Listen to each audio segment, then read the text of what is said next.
ওয়াকফ সংশোধনী বিল বাতিলের দাবিতে কোনো আবেগিক না হয়ে ধর্মীয় সংগঠনের নেতাদের নির্দেশ মর্মে প্রতিবাদী অগ্রসর হওয়ার আহ্বান প্রাক্তন জেলা পরিষদ সদস্য নুরুল ইসলাম লস্কর। আজ এক সাংবাদিক সম্মেলনে এই বার্তা দেন তিনি বলেন, এই বিল সংবিধান বিরোধী, তাই সকল মানুষকে গণতান্ত্রিক পদ্ধতিতে শান্তিপূর্ণভাবে আন্দোলন করার আহ্বান জানান নুরুল ইসলাম লস্কর। অতি সম্প্রতি ভারতবর্ষের লোকসভা এবং রাজ্যসভায় ওয়াকফ অ্যামেন্ডমেন্ট বিল পাশ হয়ে গিয়েছে এবং আমাদের মহামান্য রাষ্ট্রপতি শিলমোহর দিয়েছেন, সেটা আইনে পরিণত হয়েছে।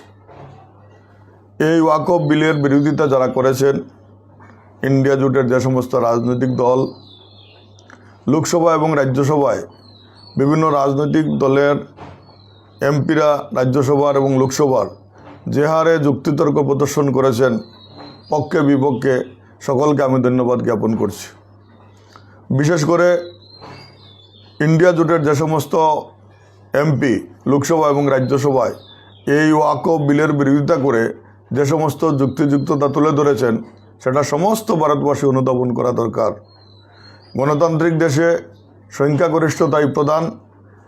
বর্তমান ইন্ডিয়া জোটের সংখ্যাগরিষ্ঠতা হওয়ার ফলে লোকসভা এবং রাজ্যসভা যদিও বিলটি পাশ হয়ে গিয়েছে, প্রায় 7 ঘন্টা 8 ঘন্টা বিতর্ক হয়েছে। সেই বিতর্কের পর লোকসভা এবং রাজ্যসভায় বিল পাশ হয়ে গিয়েছে।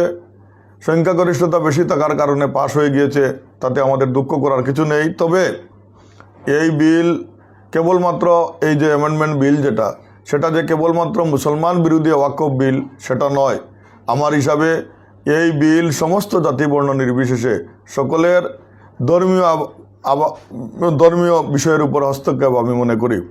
আমি একজন প্রাক্তন জেলা পরিষদ হিসাবে সমস্ত আসামে বা বিভিন্ন মুসলিম পার্সোনাল ল বোর্ড থেকে আরম্ভ করে জমিয়ত উলামাহীন সহ আমাদের বরাক উপত্যকায় নদওয়াতুত তামির, জমিয়ত উলামাহীন, আহলে সুন্নতুল জামাত, আহলে হাদিস যারা এই প্রতীকী প্রতিবাদের যে সিদ্ধান্ত নিয়েছেন, সেটার প্রতি আমার পূর্ণ সমর্থন। আমি সকলের কাছে অনুরোধ জানাচ্ছি যে আমরা ইসলাম শান্তির ধর্ম, আমরা শান্তিপূর্ণভাবে আমরা এটার প্রতিবাদ করা আমাদের প্রত্যেকের দায়িত্ব এবং আমরা প্রতীকী প্রতিবাদ আমরা প্রত্যেক জাতিবর্ণ নির্বিশেষে, বিশেষ করে খালি মুসলমান সম্প্রদায় তা নয়, অন্যান্য ধর্মনিরপেক্ষ যারা ব্যক্তি আছেন তাদের কাছে আমি আহ্বান জানাচ্ছি যে এই বিল আমাদের সংবিধানের পরিপন্থী।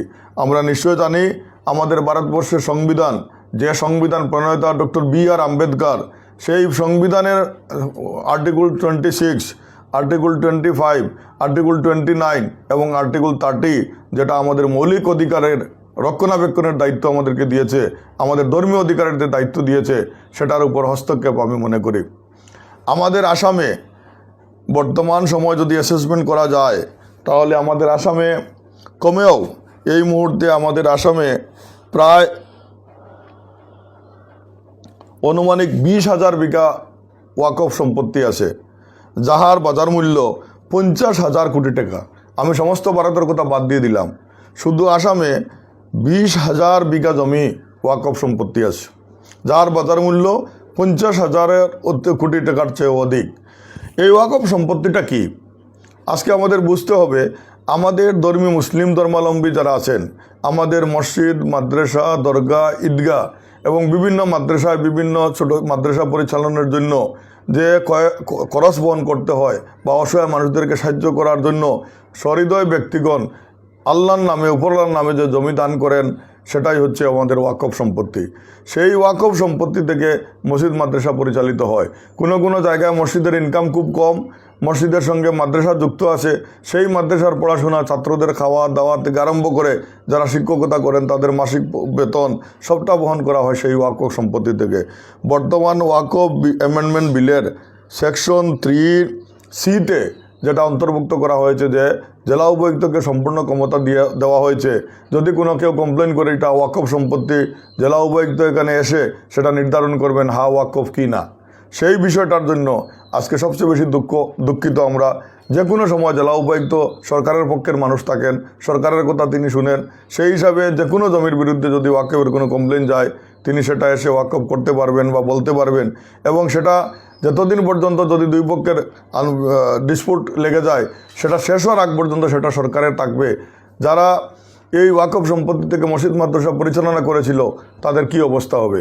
সেই হিসাবে আমি সমস্ত ভারতবর্ষের ধর্মনিরপেক্ষ জাতি ধর্ম নির্বিশেষে সকলকে আমরা অনুরোধ জানাচ্ছি যে আমরা সকলে ধর্মনিরপেক্ষ দেশ হিসাবে আমাদের সংবিধান স্বীকৃত আমাদের মৌলিক অধিকার রক্ষা করতে গিয়ে আমাদের এই বিলের বিপক্ষে দাঁড়াতে হবে। যদিও বিল পাশ হয়ে গিয়েছে, আমরা আমাদের প্রতীকী প্রতিবাদ আমরা চালিয়ে যাওয়া আমাদের উচিত। আমি মনে করি আমাদের মৌলিক অধিকার রক্ষা করা আমাদের প্রত্যেকের দায়িত্ব। তোর সঙ্গে আপনাদের সকলের অবগতির জন্য আরেকটা কথা আমি বলতে চাই, সংবিধান হচ্ছে আমাদের জনসাধারণের, সমস্ত ভারতবর্ষের জনসাধারণের রক্ষা কবচ, এবং সংবিধানের উপর যখন আঘাত আসে তখন তার রক্ষা কবচ হচ্ছে আমাদের মহামান্য সুপ্রিম কোর্ট। আমার বিশ্বাস এই মৌলিক অধিকারে হস্তক্ষেপ হয়েছে, আমাদের সংবিধানের উপর হস্তক্ষেপ হয়েছে। আইনসভায় ল তৈরি করতে পারেন, যাদের মেজরিটি আছে তারা করতে পারবে, কিন্তু আমাদের মহামান্য সুপ্রিম কোর্ট সেটা দেখবে যে মানুষের জনসাধারণের কোনো মৌলিক অধিকারে, ধর্মীয় অধিকারে কোনো হস্তক্ষেপ হচ্ছে কিনা। আমার বিশ্বাস যে সমস্ত ব্যক্তিরা, বিভিন্ন রাজনৈতিক দল মহামান্য সুপ্রিম কোর্টে এই বিলের বিরোধিতা করে মোকদ্দমা দায়ের করেছেন, আমার বিশ্বাস কম সময়ের ভিতর মহামান্য সুপ্রিম কোর্টের পক্ষ থেকে এটার একটা ন্যায় পাওয়া যাবে।